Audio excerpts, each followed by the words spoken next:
नमस्ते दोस्तों, हम लोग जीजेएस में और यहाँ पर हमारे साथ कामाख्या ज्वेल के मनोज झा जी हैं। आप में से कुछ लोगों ने रिक्वेस्ट भी किया था कि हम मनोज झा जी का इंटरव्यू लेकर आए, तो आज मनोज झा जी हमारे साथ हैं। सर, भाव जो है एमसीएक्स पर अगर देखें तो 75,000 के पार है। इंटरनेशनल मार्केट में कॉमेक्स पर भी $2700 के पार चला गया। स्पॉट मार्केट में हालांकि नीचे है। तो क्या भाव में कुछ बहुत ज़्यादा तेज़ी नहीं आ गई है सर? नमस्कार जी। थैंक यू सो मच मुझे आज आपके चैनल पे बुलाने के लिए। देखिए, भाव में डेफिनेटली बहुत ज़्यादा तेज़ी आ गई है। मेरा भी जो सोच था वो $2600 के ऊपर कहीं नहीं था मैक्सिमम। लेकिन जो अनिश्चितताएं आई हैं पूरे वर्ल्ड में, जिसका प्रेडिक्शन कोई भी नहीं कर सकता था, हर कई फ्रंट ऐसे नए आ गए हैं जहाँ पे ग्लोबल वॉर की तरह जो है ना वो चीज़ें जा रही है। और हर एक जो युद्ध है वो $100 का प्रीमियम लेके आ रहा है। तो आज जो है गोल्ड जो पहले 100, 200, $300 के प्रीमियम पे चल रहा था, तो आज मुझे लगता है केवल जियो पॉलिटिकल टेंशन जो है वो केवल $300 के प्रीमियम पे चल रहा है। साथ में नो डाउट इंटरेस्ट रेट घटने की भी जितनी कहानी थी वो भी हो चुकी है, जिसके वजह से भी गोल्ड को सपोर्ट मिला है। लेकिन मेरा पर्सनल ऐसा थॉट है कि वो सब चीज़ें ऑलरेडी डिस्काउंटेड है मार्केट में, और उस हिसाब से गोल्ड जो है ना $2200 के आसपास मैं गिन चुका हूँ, क्योंकि गोल्ड ओरिजिनल $1800 के आसपास होना चाहिए था। लेकिन जो इंटरेस्ट रेट की कहानी है उसके वजह से गोल्ड $2200, $2250 में गिन सकता हूँ। लेकिन जो ये जियो पॉलिटिकल टेंशन है, ये हर फ्रंट एक नया नया आ रहा है और कई जगहों से आ रहा है। तो लोगों को ये मन में एक संशय है कि कहीं ये थर्ड वर्ल्ड वॉर की तरफ तो ना बढ़ जाए, और उसको प्रीमियम देके गोल्ड आज बढ़ता ही जा रहा है। लेकिन मेरा पर्सनल थॉट है कि जिस दिन भी ये कहीं भी थोड़ा नरम होता हुआ नज़र आएगा तो गोल्ड में एक शार्प करेक्शन आपको देखने को मिलेगा। आप एडिट कर लेंगे? हाँ हाँ, वो सब।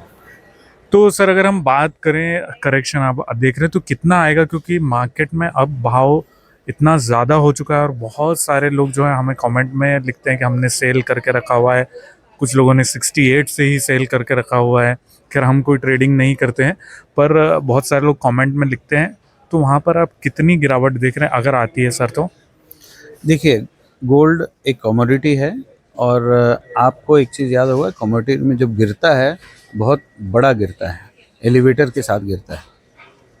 आपने देखा होगा कुछ सालों पहले जब क्रूड लोग बोलने लगे थे कि $200 हो जाएगा, और दुनिया का कोई भी, शायद ही कोई एजेंसी होगा जिसने ये बोला होगा कि क्रूड वापस $28 हो जाएगा। तो ये आप देख सकते हैं कि क्रूड जो है ना गोल्ड से कहीं भी कम मायने नहीं रखता है। पूरे वर्ल्ड में इस कमोडिटी का इतना ज़्यादा वैल्यू है क्रूड का। जब क्रूड आपको $70-80 जाने के बाद वापस $28 पे आ सकता है, तो आप एज्यूम कर सकते हैं कि गोल्ड की तेज़ी कभी अगर रुकी तो कुछ भी नहीं तो 10% करेक्शन बहुत मायने नहीं रखता। 10% करेक्शन मीन्स यहाँ से $260-270 होता है। तो आप इससे अंदाज़ा लगा लीजिए कि कभी भी एक करेक्शन आया तो आपको $300 तक की करेक्शन दिखने को मिल सकती है।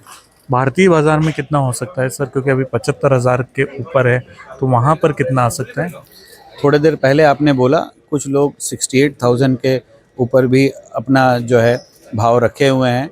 कोई बड़ी बात नहीं है कि अगर कोई करेक्शन आया तो ये आपको 68,000 का भाव वापस दिख सकता है।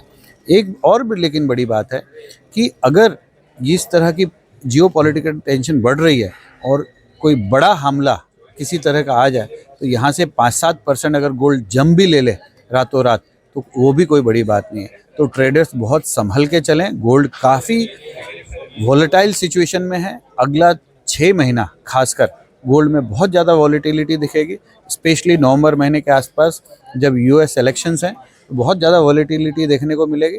तो थोड़ा बच के रहें जो भी गोल्ड में ट्रेड करते हैं। सर, चांदी? मैंने पहले भी आपके चैनल पे बोला है कि चांदी जो है वो गोल्ड से हमेशा आउट परफॉर्म करेगी। जितना करेक्शन आपको गोल्ड में दिखेगा उतना चांदी में नहीं दिखेगी। अगर दिखी भी तो फास्ट रिकवरी आएगी, और आगे के कुछ सालों को अगर आप पकड़ें तो गोल्ड से बेटर रिटर्न आपको चांदी देगी। तो जैसे दोस्तों मनोज जी कह रहे हैं कि वॉलेटिलिटी रहेगी। सर अगर हम बात करें, आप लकी लक्ष्मी योजना जो जीजीएस ने चला रखी है उसके जॉइंट कन्वीनर भी हैं, तो वहाँ पर क्या तैयारी चल रही है? देखिए, लकी लक्ष्मी एक नेशनल इवेंट है, B2C इवेंट है। पूरे देश के ज्वेलर इसमें भाग लेते हैं और ज्वेलर्स के यहाँ एक स्कीम होती है, जो बड़ा से बड़ा ज्वेलर, छोटा से छोटा ज्वेलर, मीडियम ज्वेलर, सबके यहाँ एक ही तरह की स्कीम होती है कि आप वहाँ पे कुछ भी खरीदारी करें, आपको कुछ ना कुछ एश्योर्ड गिफ्ट मिलेगा ही। ज्वेलर तो आपको गिफ्ट देता ही है, उसके ऊपर ये एक और लक्ष्मी जी आपके घर पे आएगी। हम सोने के रूप में, चांदी के रूप में, हीरे के रूप में ज़्यादातर गिफ्ट देते हैं और हर इंसान उसमें एलिजिबल होता है। जिसने थोड़ी सी भी खरीदी की है वो गिफ्ट लेता है उससे, और ये बहुत ट्रांसपेरेंट तरीके से होता है। अर्न्स्ट एंड यंग जो B4 कंपनी है उसके ऑडिट के साथ होता है। वो इस पूरे प्रक्रिया को, जो है हमारे प्रोसेस एडवाइज़र होते हैं, वही प्राइजेस निकालते हैं और इसमें जो ग्राहक है उसका कोई भी निवेश नहीं होता है। उसको तो केवल नया जो भी ज्वेलरी खरीदा एक एड ऑन गिफ्ट मिलता है। तो हम ऐसा बता सकते हैं कि चमकेगी सबकी किस्मत, सबके घर में खुशहाली आएगी, नए लक्ष्मी जी आएंगी और इसमें सोने चांदी की बरसात होगी।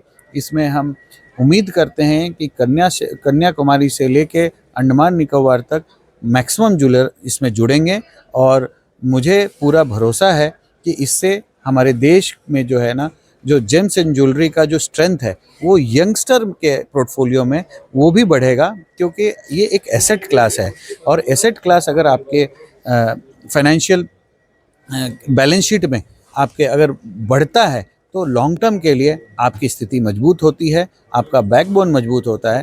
तो ये यंगस्टर के लिए भी मेरा बहुत बड़ा एक मैसेज है कि आप लकी लक्ष्मी से जुड़ें, जेम्स एंड ज्वेलरी इंडस्ट्री को आपके पोर्टफोलियो में जोड़ें।